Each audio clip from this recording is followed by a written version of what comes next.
States. And joining me right now to discuss this is Morgan Thompson. She's with us here. Also, Sarah Isgur-Flores, the RNC Deputy Communications Director, and Bridget Todd, a Democratic strategist. It's great to have everybody with us for this discussion. Thanks, Brad. All right, Sarah, first, over to you here. What was your take on the president's speech last night? Isn't the real issue of this reforming the tax code? I think the real issue here is that the president's anti-jobs policies have been driving these companies away. You look at the 2013 list, the 2014 list, the top 10 states for pro-business and job growth are all run by Republican governors, but this president refuses to work with Republicans, and so you see companies flocking to states like Texas, flocking away from states. The three worst were California, Illinois, and New York. Now, Bridget, in the bite we played, we hear the president calling for both sides of the aisle to come together. Yesterday, at another event, he said, "I will say for all the Democrats around here, I'm not overly partisan." Now, that's a very different tone from the pen and phone Obama. Do you think he's a changed man, or are these just empty words? You know, I think in situations like this, I think in some cases, certainly, I'm always all for bipartisanship where there are bipartisan solutions. But I think that, some issues where we're just sort of fatigued and we can't seem to get anything done, I think there is some need to sort of just move things forward. But I'm all for bipartisan solutions where they exist. But I think Obama is a president who, when you can move that way, sees it that way as well. Okay. All right. Well, Bridget, will someone point to the recent fundraiser and many of these fundraisers as a sign that perhaps voter fatigue might be setting in? They highlight things like no listed price for tickets for his appearances in San Francisco. And Bridget, are we seeing donors maybe starting to get a little bit sick of this president? I don't know that is indicative of that. Barack Obama, as a president, has never had any problem raising money. He's quite a good fundraiser. I don't see that as a problem. I don't see it as indicative of any kind of fatigue. I think it's just, I wouldn't call it that. Well, there are some issues. The president's approval ratings continue to go down. We're not quite at George W. Bush levels yet, but not looking good. And, the fundraising trips for the president, they wouldn't be complete, of course, without one of his favorite lines. And on his stump speech, the president saying, quote, all we hear about is phony scandals. Scandal is a great show, so they obstruct and they obfuscate and they bamboozle and they sometimes don't tell exactly what's the truth. That was a euphemism.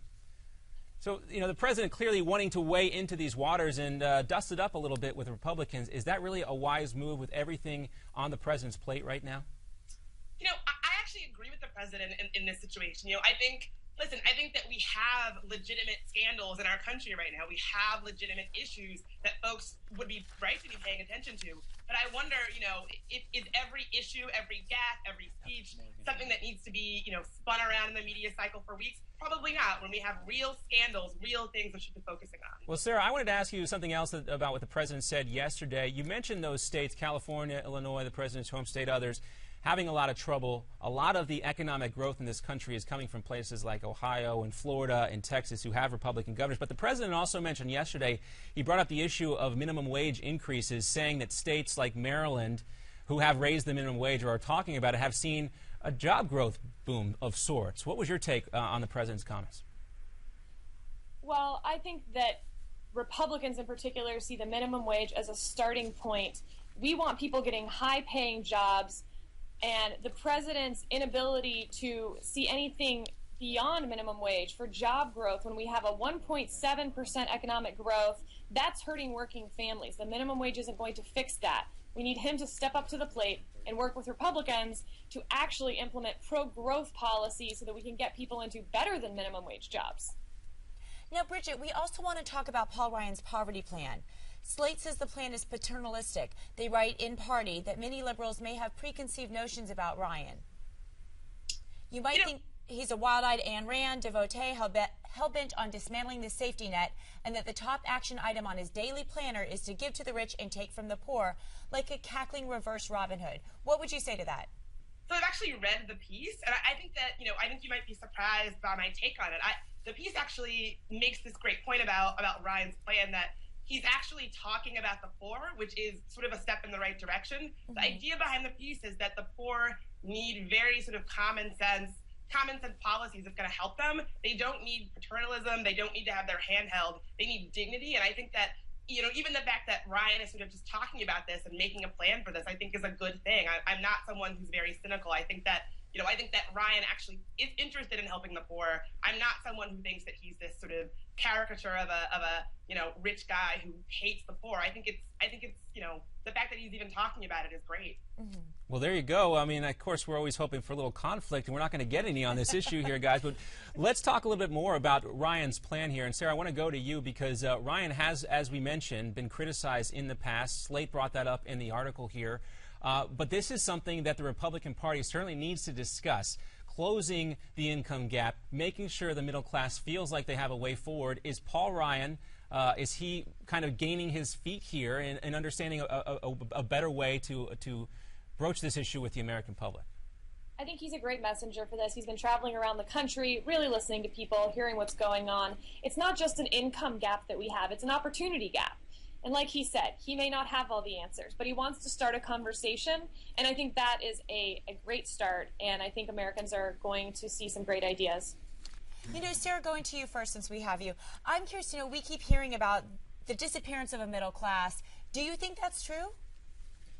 I think the middle class is being squeezed. They're being squeezed by Obamacare on the one side, and they're being squeezed by a shrinking economy on the other.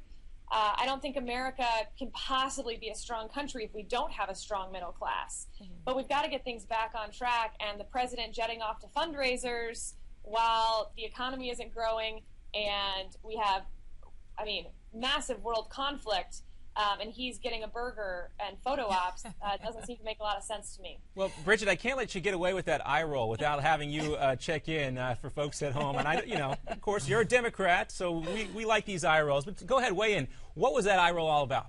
That eye roll was about, listen, I am the first person to say that I think that the amount of fundraising that goes on in electoral politics needs to be addressed. I think that's true across the board. I think the American people would agree with me. However, this idea that Barack Obama is doing it worse, we forget that back in 2004, President Bush was accused of misusing Air Force One for re-election fundraising, right?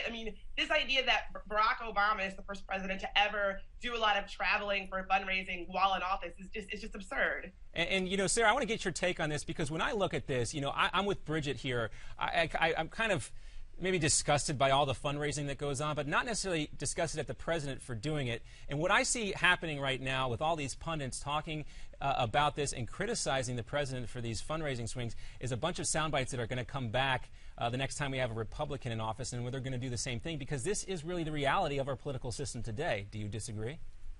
I'm sure they will come back, but I think there's a time and a place. I think we all understand that politicians need to fundraise. That's not the criticism here. The criticism is that it doesn't project a lot of strength to Putin when our president is talking about scandal and is in Hollywood and raising money from donors behind closed doors. I think that's the issue here. We have a lot going on right now. There was a plane shot down, and we have Israel and Gaza, and he did not even move his schedule. I think that's tough to justify right now. Maureen, what do you think? I think you're absolutely right. With all that's going on in the world, this just seems ridiculous that he's quoting scandal and going to $32,000 a plate dinners. I find it a bit disgusting. Well, another problem I'll just add is that he adds in one speech on the economy, his pivot to the economy for the 53rd time, and that's how he gets the taxpayers to fund a lot of this trip. So it's also hundreds of thousands of dollars that we're paying for him to go talk about scandal and have photo ops with burgers and playing pool. A lot of it's very confusing, and for folks who are inside the Beltway, folks who cover this type of stuff, the speech that Sarah was talking about is often referred to as the fig leaf. If you're, Adam and Eve going back, covering up what you don't want to see the trip, and that is the fundraiser there. But we thank both of Sarah and Bridget for joining us here to discuss this issue, guys, and we'll have you back, of course, for more on this topic and others. Thank you. Thank you. It's nice to see everybody get along.